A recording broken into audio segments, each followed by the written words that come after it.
Hello everyone, कैसे हैं आप सब। मैं वेलकम करती हूँ आप सबका स्टाइलिश टारो क्वीन 77 में। आज की वीडियो बहुत ही अलग है। आज हम कनेक्ट करेंगे आपके इमोजीज के साथ और देखेंगे कि साईं बाबा आपको अपनी छोटी छोटी कहानियों से क्या बताना चाहते हैं। आपके सामने 6 कार्ड्स दिख रहे हैं। आपको इनमें से एक भी कार्ड चुनने की ज़रूरत नहीं है क्योंकि ये पूरी की पूरी वीडियो ही आपके लिए है और इसमें जो भी मैसेजेस हैं वो आपसे ज़रूर रेजोनेट करेंगे। इससे पहले कि हम आगे बढ़ें, आप इस वीडियो को लाइक कर दीजिए और मेरे साथ कनेक्टेड रहने के लिए आप कमेंट सेक्शन में भी मुझे ज़रूर मैसेजेस करिएगा, मुझे पढ़ना अच्छा लगेगा। So through these short stories of Sai Baba I will be telling you what Sai Baba want you to know as of now. तो चलिए फिर शुरू करते हैं हम अपनी आज की वीडियो। और हमारा पहला कार्ड है abundance. You shall be blessed with abundance. This is Sai Baba's message for you. एक बार शिरडी में रामनवमी का उत्सव मनाया जा रहा था और शिरडी के सभी वासी इस बात के लिए बहुत ही एक्साइटेड थे। मगर उनके नगर में एक ही कुआं था जिसका पानी सूख गया था। सब ने सोचा कि बिना पानी के तो उत्सव नहीं मनाया जा सकता और वो सब साईं बाबा के पास द्वारका माई अपनी प्रॉब्लम लेकर पहुंचे। बाबा ने उनको कुछ पत्ते और प्रसाद दिया और कहा कि जो आपका कुआं सूख गया है उसमें इसको डाल दीजिए। सब नगरवासियों ने वैसा ही किया जैसे बाबा ने उनको कहा था और उनका ऐसे करते ही कुएं में पानी भरना शुरू हो गया और पानी ऊपर तक भर आया। ये देखकर सभी नगरवासियों की आंखें खुली की खुली रह गईं। इस कहानी के थ्रू साईं बाबा आपको ये बताना चाहते हैं कि आपको भी वो अपनी ब्लेसिंग्स दे रहे हैं और देते रहते हैं, पर आपका उन पर विश्वास रखना बहुत ज़रूरी है। और अगर आप ऐसा कर पाएंगे तो आप ये देखेंगे कि आप अपनी ज़िंदगी में वो सब कुछ हासिल कर पाएंगे जिसके आप सही हकदार हैं। चलिए अब देख लेते हैं कि हमारा दूसरा कार्ड हमें क्या बता रहा है। हमारा दूसरा कार्ड है be content. That means be satisfied with what you have and do not covet belonging of others. एक बार की बात है कि दो दोस्त द्वारकानाथ और चंद्रशेखर शिरडी गए और दोपहर में खाने का समय था। सभी डिवोटीज खाने के लिए बैठ गए। तभी चंद्रशेखर ने देखा कि खाने में घी नहीं परोसा जा रहा है और उसने द्वारकानाथ को अपने घर से घी लाने की इच्छा व्यक्त की। इस पर बाबा ने कहा कि जो चीज़ आपके पास नहीं है उसे दूसरे से मत मांगो और जितना आपके पास है उसी में संतुष्ट रहो। उनकी इस बात को सुनकर सभी भक्तों ने बड़े ही प्रेम के साथ बिना घी के जो भी उनको परोसा गया वो उन्होंने स्वीकार किया और उन्होंने ये भी महसूस किया कि उनके खाने में उन्हें घी का स्वाद आ रहा था क्योंकि उसमें साईं बाबा की जादुई शक्तियाँ मिली हुई थी, यानी कि उस खाने में उनकी ब्लेसिंग्स थी। और अब हम बात करते हैं अपने तीसरे कार्ड की, जो कि है faith. Have faith above all else. इस कहानी में कुसुम साईं बाबा की एक बहुत ही बड़ी भक्त थी और उसकी भाभी कलावती ट्यूबरक्लोसिस से सफ़र कर रही थी। बाबा ने उन्हें सर्जरी कराने से मना किया था और कुसुम ने अपनी भाभी के थोड़ा ठीक होते ही उन्हें शिरडी ले जाने की बात करी और वह उनको शिरडी लेकर आई जहां उनकी तबीयत सुधरने लगी। मगर कलावती के हस्बैंड को ये बात सही नहीं लगी कि मेडिकल साइंस और डॉक्टर से ऊपर होकर आप साईं बाबा की बात मान रहे हो, इसलिए उन्होंने कलावती को वापस बुला लिया और जब डॉक्टर से दोबारा बात हुई तो डॉक्टर ने फिर से सर्जरी करने की बात करी। कुसुम ने अपने भाई को बहुत मनाने की कोशिश करी मगर उसने उसकी एक ना सुनी और ऑपरेशन करवा दिया गया। ऑपरेशन के 2 दिन बाद कलावती भगवान को प्यारी हो गई। साईं बाबा अपने डिवोटीज को बहुत संकेत देते हैं और ये उन पर है कि वो इन संकेतों को समझ पाएँ या ना समझ पाएँ।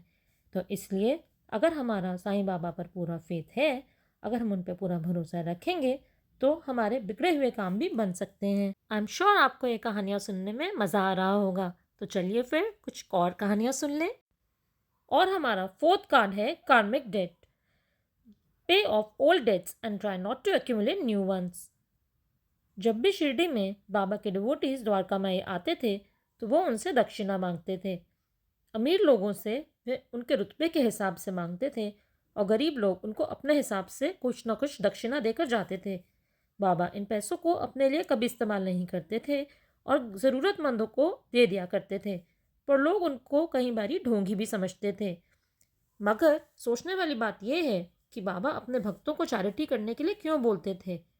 हम सब इस दुनिया में अपने अच्छे और बुरे कर्म भोग रहे हैं। जब हम बुरे वक्त से गुजर रहे होते हैं, तब हम कई बारी बहुत बड़ी बड़ी बातें करते हैं कि हम ये कर देंगे, हम वो कर देंगे। पर जब हमारे समय अच्छा हो जाता है तो हम उन बातों को भूल जाते हैं। बाबा हमें उन बातों का ध्यान दिलाते हैं जिससे कि हम अपने किए हुए वादे पूरे कर सकें। साईं बाबा ये भी मानते हैं कि अगर हम दान दक्षिणा करेंगे तो हमें 2 गुना या 4 गुना हासिल होगा। तो ऐसा करने से बाबा आपके बुरे कर्मों को काटने में आपकी मदद करते हैं। और हमारा 5th कार्ड है the spiritual teacher. Baba gives us devotees what they want in the hope that they will begin to want what he wants to give them। Sai Baba एक स्पिरिचुअल हीलर थे और उनका नाम बहुत से स्पिरिचुअल मास्टर्स जैसे कि रामाकृष्णा और जीसस क्राइस्ट के साथ लिया जाता है।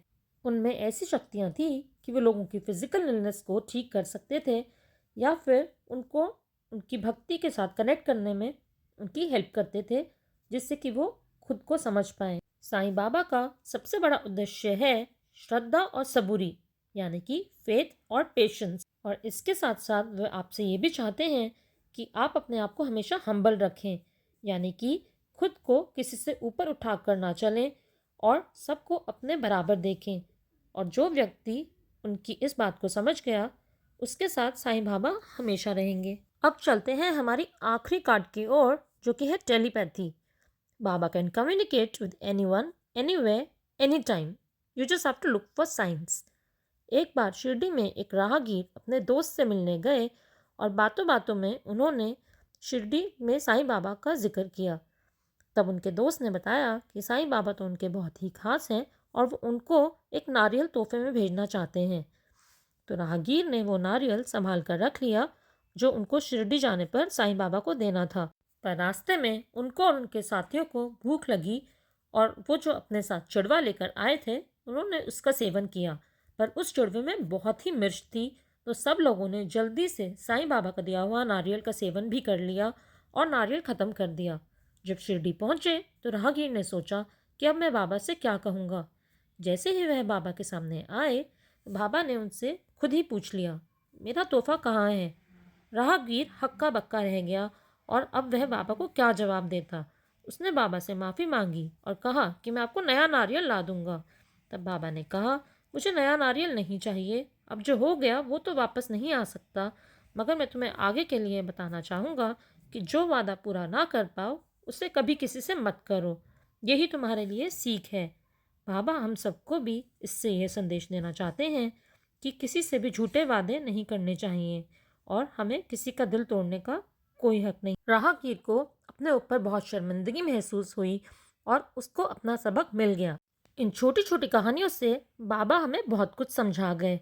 मुझे यकीन है कि आप लोगों को भी ये कहानियाँ सुन के अच्छा लगा होगा। मुझे कमेंट सेक्शन में ज़रूर बताइएगा कि आपको कौन सी कहानी सबसे अच्छी लगी और मैं आपके कमेंट्स ज़रूर पढ़ूंगी, क्योंकि मुझे आपसे कनेक्ट करना बहुत अच्छा लगेगा। तो आज के लिए इतना ही दोस्तों, फिर मिलेंगे जल्दी ही एक नई इन्फॉर्मेटिव वीडियो के साथ। अपना ध्यान रखिएगा। बाय।